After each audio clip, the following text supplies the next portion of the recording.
Welcome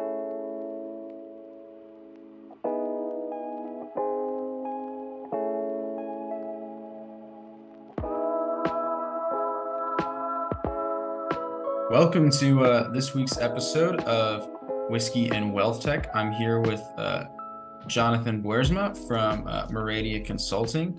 Thank you, Jonathan, for joining us. Today's a little bit of a different episode. We'll be tasting our whiskey, but then jumping into a pre-recorded webinar that Jonathan and I led regarding the new SEC marketing rule and what firms need to do to comply with that rule and what tools are available to help them do that. So, Jonathan, thank you for joining us. Do you want to introduce yourself a little bit? No, first of all, thank you for having me.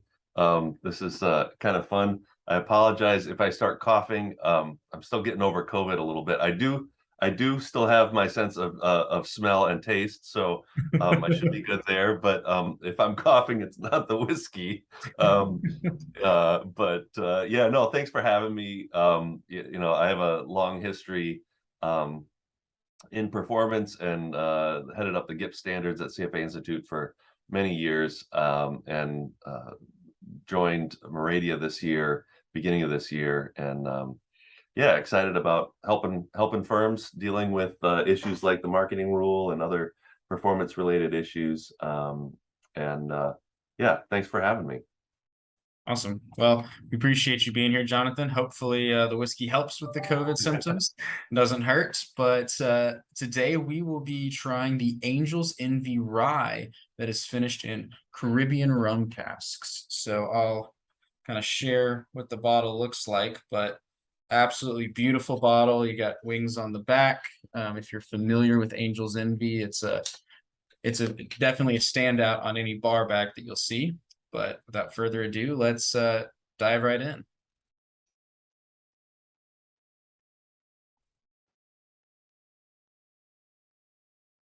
So this is a really unique rye. So it being finished in rum casks, it's definitely got a lot more, I would say, sweet citrusy notes that I'm getting out of it, more so than I get from other ryes.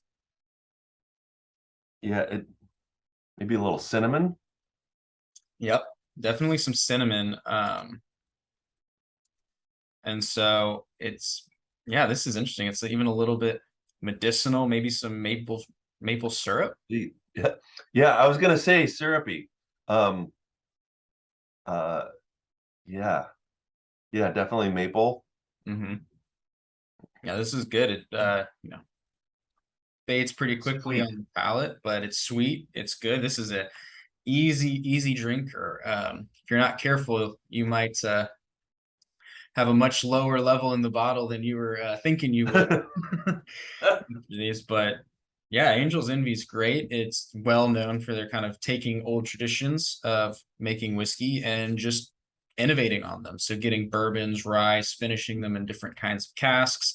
And I think it's really cool that it's a father-son business that was run. And so the Lincoln family created it, and have really made a name for themselves for just the unique way they go about making whiskey. And again, with these distinctive bottles, that's some of the greatest marketing that you can do. Yeah, it's a good looking bottle. It's almost like a dessert kind of drink almost. Yeah, this is definitely a good after dinner, winding down for the night. Yeah, this is great. Excellent. Well, it's opening me right up. Yeah, definitely makes the COVID symptoms a lot more tolerable. 100%. Awesome. Well, thank you, Jonathan, for joining us. We'll jump right into the webinar that we did. And again, my name is Alex Sermon, Managing Director of Wealth here at First Trade, and you are listening to Whiskey and Wealth Tech.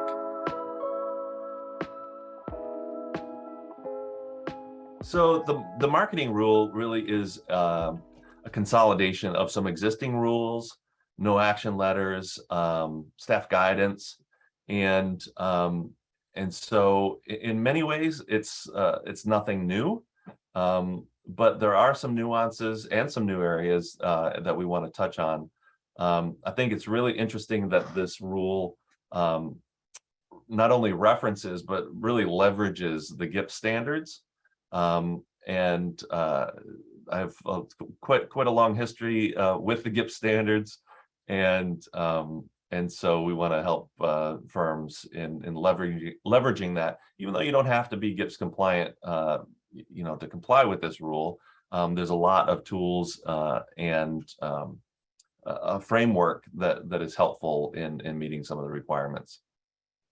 The scope of the rule really applies to two situations. The first is if you're presenting it to performance to more than one person, then the rule applies. Or if you're presenting to one or more people, and the presentation includes hypothetical performance. And hypothetical performance is performance that's not actually been achieved by any portfolio. And that includes model, back-tested, hypothetical, projected performance. And in most cases, this also includes, in the GIPS world, what we know as carve-outs. All of that hypothetical performance is prohibited, except if certain very specific criteria have been met. And in that case, if those criteria have been met, then it still is covered by this marketing rule. The second piece of the scope really relates to endorsements or testimonials that are done for compensation. And again, we're not going to be really touching on that today. First off, in terms of the actual numbers that are being presented, firms are required to show net returns with equal prominence as gross returns. So in the past, firms may have only showed gross, but now they're required to show both net and gross. Or sorry, they're only required to show net, but if you show gross, you most definitely have to show net. 1, 5, and 10-year returns are required. This is for those that are GIPS compliant. I think this rule is going to be much easier to comply with, but there are still some changes that need to be made, and this is one of them. So currently, the GIPS standards don't require 1, 5, and 10-year returns to be presented in a GIPS report, but that will have to be added to any GIPS report going forward. There are, as I mentioned, some restrictions on how carve-outs and hypothetical performance are presented. They introduce a concept called extracted performance, which is a subset of investments. And if you're going to show a subset of a portfolio, you have to make available the performance of the entire portfolio. So there's some rules around that.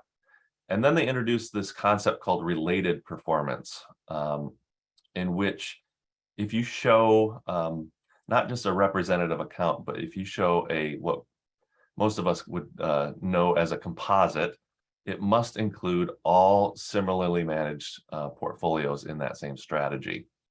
Now, related performance is not a composite defined according to GIPS, because you don't have to be GIPS compliant, but it is a grouping similar to a composite.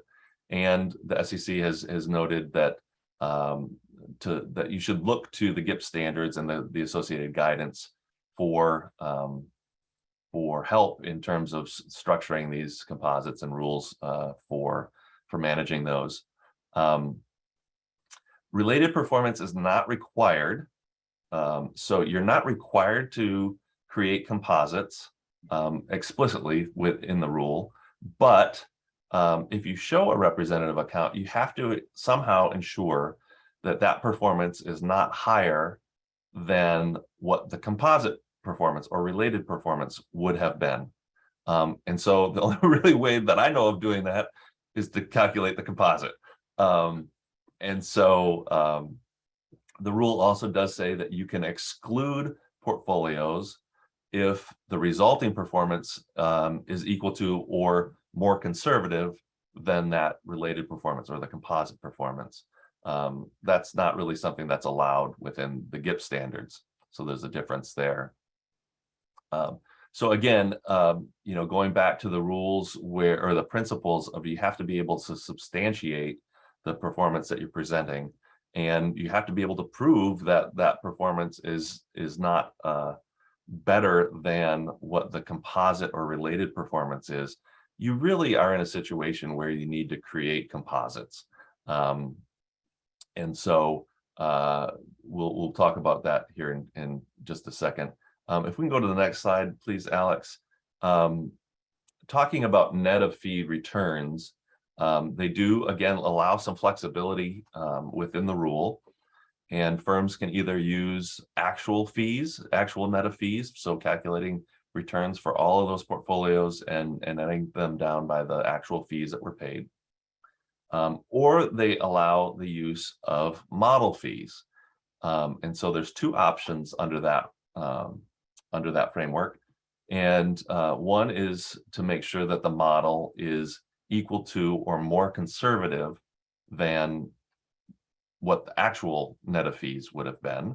So if my actual net of fees is 5% and I use a model fee that results in performance that is 4.75%, that's fine, because it's more conservative.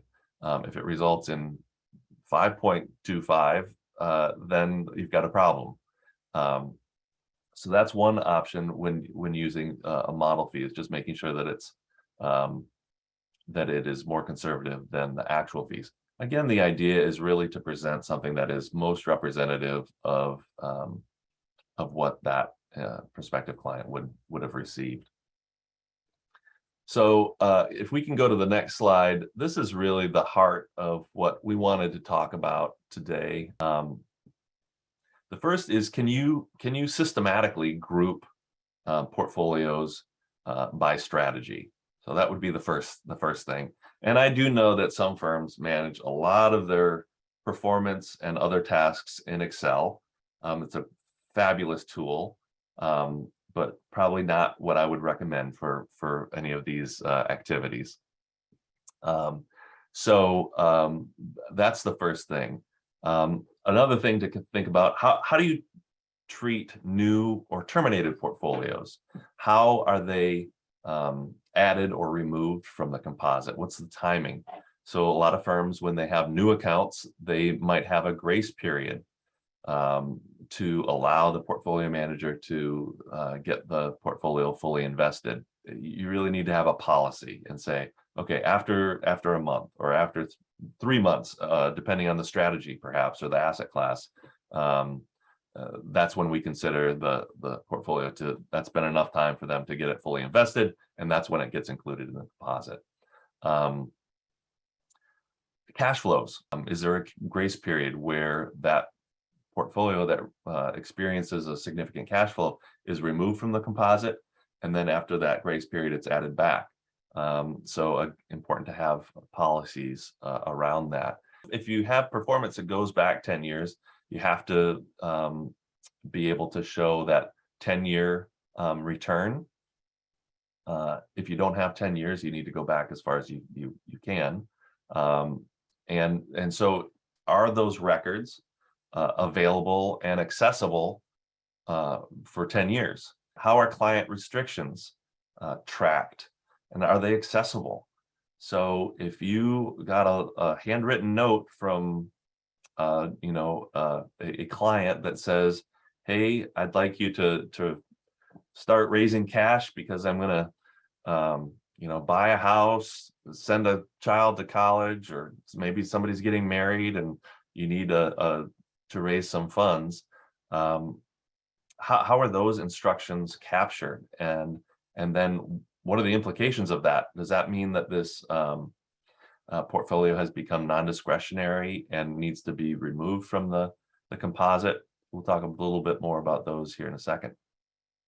And then I think it's really important to be able to distinguish between client-directed restrictions and manager discretion.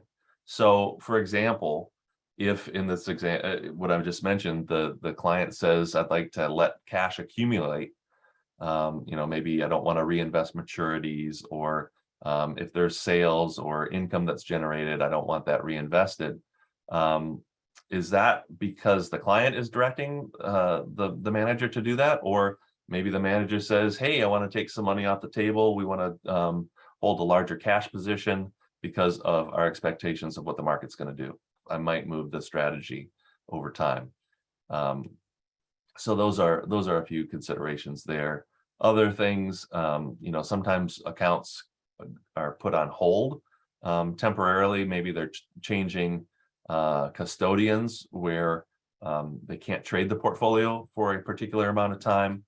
Maybe in the private client world, maybe the individual passes away.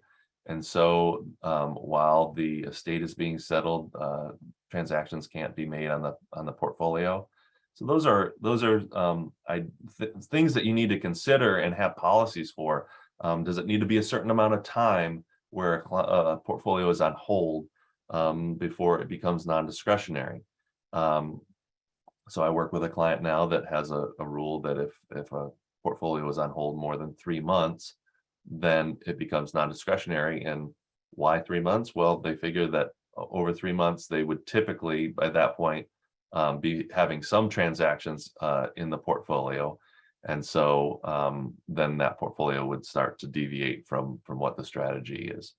So, this is a complicated issue. It's not just as easy as saying, "Oh, here are all my large cap portfolios," and that's now a composite.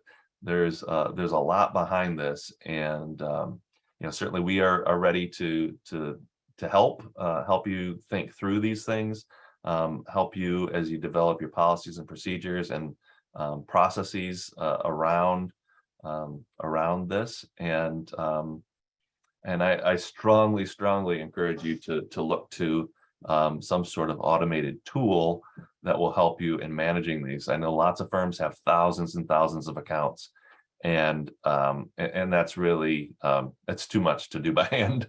At least I don't want to do it. I have two questions that are very similar, Jonathan, that I think would be good for you.